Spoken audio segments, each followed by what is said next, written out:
Okay, so today's lecture, online lecture, is on diversity in parenting, and specifically, we're going to be talking about um, lesbian and gay parents.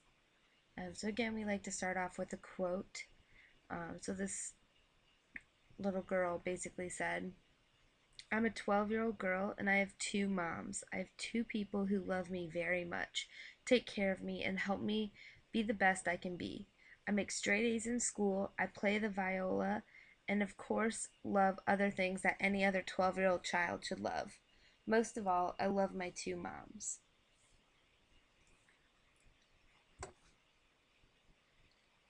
So, to overview what we're going to talk about today, we're going to go over some prevalence rates for children being raised by gay and lesbian parents, and pretty much how they figure this prevalence rates out, some assumptions and myths regarding same sex couples as parents, and talk about some empirical evidence. So, what the research actually says about um, parenting among LGBT individuals and couples, as well as child outcomes.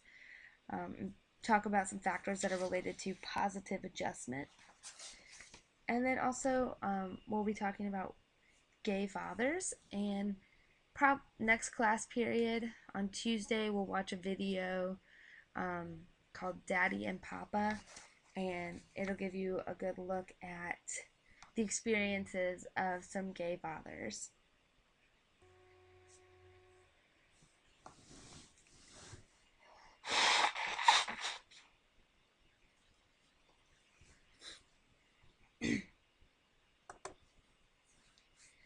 So, before we get into the meat of the lecture, I wanted to show you guys some class data from the Marriage and Family Attitudes survey that some of you took at the beginning of the semester.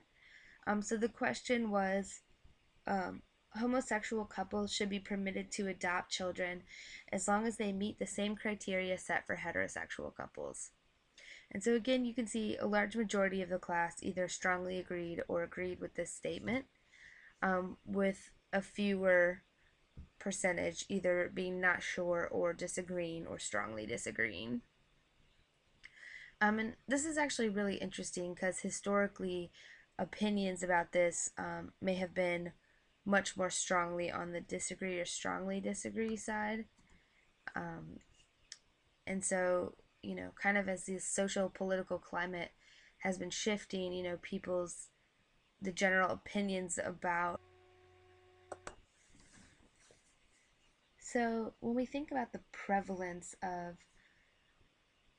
lesbian and gay parents and children being raised by lesbian or gay parents, um, we don't know that much. So there's been very little research on this topic, and there's just been really just a few studies are providing us with all of our information that we know. It's actually very hard to know exactly how many gay and lesbian parents are in the U.S. Because of fears of discrimination, losing child custody, or visitation rights. Many gay and lesbian parents often will conceal their sexual identity. And also, how this has been measured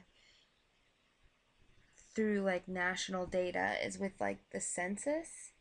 And so it's really hard to get estimates on lesbian or gay parents who are not in a same sex couple.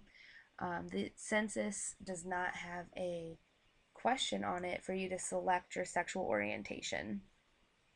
So basically, how they've kind of estimated this was if you were co residing in a house with someone who identified as the same sex you are. So when they're kind of analyzing this data, if they say two men are residing in a household, um, along with some other characteristics, they would group them into a like gay father role or gay father grouping.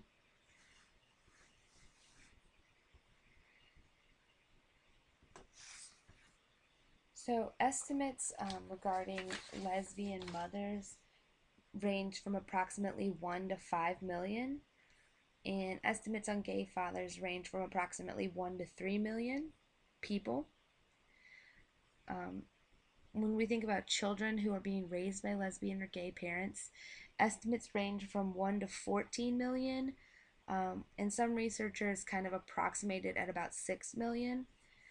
But again, it's really hard, again, because of parents' potential disclosure of their sexual orientation, that these estimates can vary widely. And most researchers agree that between 1 and 12% of all US children are being raised by gay or lesbian parents. There's also some other interesting characteristics of same sex couples who are raising children. And so, again, this is specifically for couples. I'm not talking about individual lesbian or gay parents here. But same sex couple parents and their children are more likely to be racial and ethnic minorities. Child rearing among same sex couples is also more common in the South, Mountain West, and Midwest regions of the country. So, states with the highest proportions of same sex couples raising biological, adopted, or stepchildren include Mississippi, Wyoming, Alaska, Idaho, and Montana. Interestingly, same-sex couples are also more likely to be raising adopted children and also foster children. So same-sex couples are 4 times more likely than their different sex counterparts to be raising an adopted child, and they're 6 times more likely than their different sex counterparts to be raising foster children.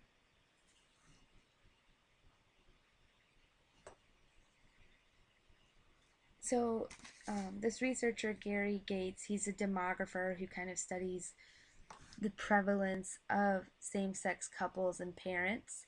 Um, Basically, made a short, several page, 6 page document. And he's affiliated with the Williams Institute, and it goes through a lot of statistics and demographic information on same sex parents.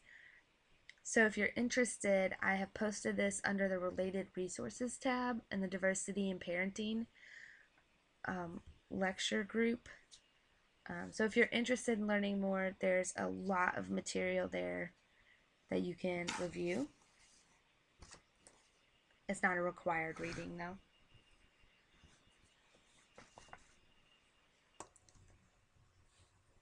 So moving on to some assumptions and myths regarding negative effects of gay and lesbian parents on child development.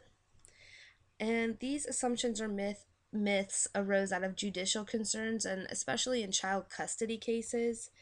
So in the past, if a gay or lesbian parent was seeking custody of a child that they'd had in a previous heterosexual relationship, a lot of times these myths or assumptions actually prevented that person from getting custody of their child. And so they've actually been sort of disproven through research and studies, and but we're just going to go over some of these assumptions right now. So the first is a homosexual orientation. This myth was that children brought up by gay and lesbian parents will show disturbances in their own sexual identity. So essentially what this was saying was that children brought up by a gay or lesbian parent might also be gay or lesbian. And the research has really shown that this is not accurate. And it's especially interesting when we look at this and we think about, that a lot of heterosexual parents raised gay and lesbian children.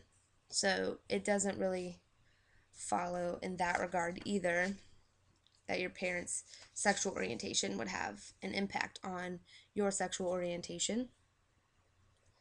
Psychological health. There's a myth that children would be less psychological healthy when they grew up in gay and lesbian homes rather than children growing up in heterosexual homes. Again, research has shown that this is not accurate. Another myth was that children may have difficulties in establishing social relationships.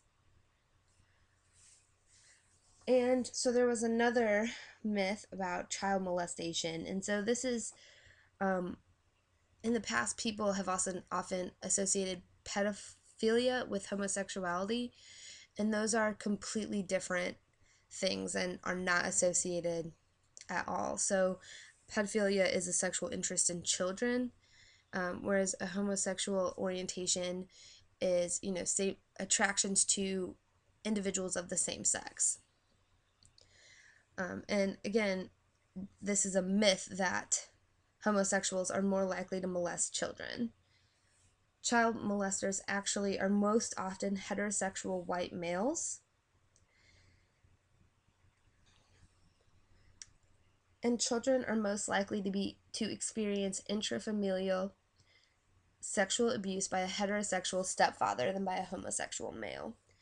And so this was actually a concern in the past, and I really want to make the distinction with you guys that this is a huge myth that homosexuality is not equated with pedophilia. So Dr. Helms told me this anecdote. So she was at an NCFR conference, which is the National Council on Family Relations, and it's a professional organization that her and I are a part of. And there was a keynote speaker who was talking about children raised by gay and lesbian parents. And she came up with this really provocative thought that really kind of silenced the room.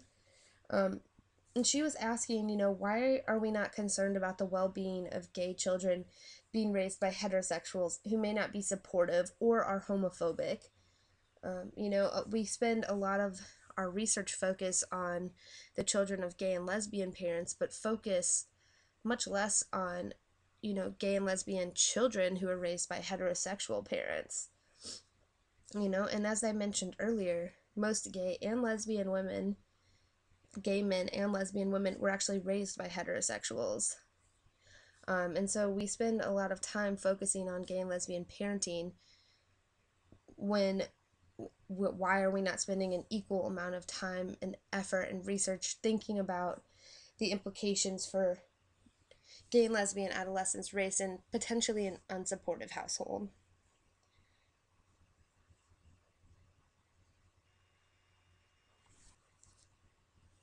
And I want to put this, what we're talking about, in the current socio-historical and political context. So this is important to know, especially for those of you that are going to end up being practitioners or working with families, kind of our history in the field of pathologizing homosexuality and same-sex couples who are parenting, or lesbian or gay individuals who are parenting. So the DSM, which is a Diagnostic and Statistical Manual of Mental Disorders, this is a manual that practitioners use to help diagnose patients. So psychologists or therapists may use this. And in the past, homosexuality was actually listed in the DSM as a mental disorder. It was described as a sociopathic personality disturbance. And so this was in like the 1950s. And it wasn't actually until 1974 that homosexuality was actually no longer listed as a category or disorder. So as you can see, in our history, we as a field have pathologized homosexuality as a mental disorder. However, in the 1970s, due to the research of Alfred Kinsey and Evelyn Hooker, this started becoming seen as not that. So, for example, Evelyn Hooker performed a study that compared the happiness and well-adjusted nature of self-identified homosexual men with heterosexual men and found no difference. And Alfred Kinsey also studied sexual orientation, and he actually developed the Kinsey scale, and it's rating from 0 to 6, basically kind of what your sexual preferences are. And his findings basically indicated that there was great variability in sexual orientations. And instead of the prevailing approach at that time was to pathologize and attempt to change homosexuals, but Kinsey demonstrated that it was actually more common than was assumed, and that these behaviors or sexual preferences may be part of a normal continuum of sexual behavior and attraction. And I will post a link to his website. He has something, Alfred Kinsey has the Kinsey Institute, and it's a huge research institute on sexuality. So if you guys are interested, there'll be a link that you can look at. And so around this time in the 1970s, other associations, psychological and medical associations, were starting to declassify homosexuality as a mental disorder as well. So in 1973, the American Psychiatric Association declassified homosexuality as a mental disorder, followed in 1975 by the American Psychological Association. The World Health Organization followed a little bit after in 1990. So you can see that there's been this sort of history of pathologizing homosexuals and people with same-sex attractions.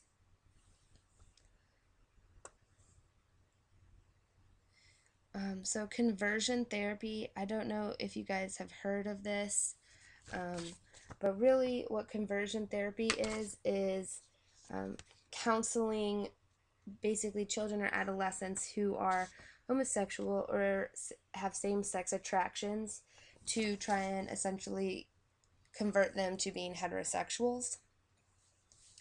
And so it's important to know, especially if you're going to be a practitioner, is kind of what the stance is of the associations that you may be affiliated with are on this therapy. So at this point, the medical establishment more or less unanimously agrees that conversion therapy does not work and actually can be abusive and harmful for adolescents. However, although we have these associations and affiliated organizations that have this standpoint, there's still a lot of variation in how laws regarding conversion therapy are expressed. So only 2 states, California and New Jersey, have bans on the books for conversion therapy. Washington, D.C. also has a ban on conversion therapy, but similar measures to ban this sort of therapy have actually not made it through to laws in several other states. So, like New York, Michigan, Minnesota, Maryland, Wisconsin, Vermont, just naming a few states, are also attempting to pass laws to ban conversion therapy, but are having substantial difficulties, even though the research kind of indicates that it's not effective and can be harmful. There's one state, however, that's kind of going the opposite direction, and that's Oklahoma. And they're actually trying to make laws that will keep conversion therapy legal. So again, regarding, same-sex parenting, the American Psychological Association has publicized their stance. So in 2004, the APA Council of Representatives adopted a policy resolution including the following statement based on a review of the best available literature. So there is no scientific evidence that parenting effectiveness is related to parental sexual orientation. Lesbian and gay parents are as likely as heterosexual parents to provide supportive and healthy environments for their children. And so this body of research that kind of informed this statement has shown that the adjustment, development, and psychological well-being of children are unrelated to parental sexual orientation, and that the children of lesbian gay parents are as likely as those of heterosexual parents to flourish.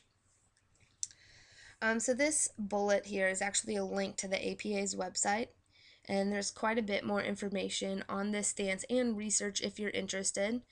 I will be presenting on child outcomes, on the next slide, so we will go over those.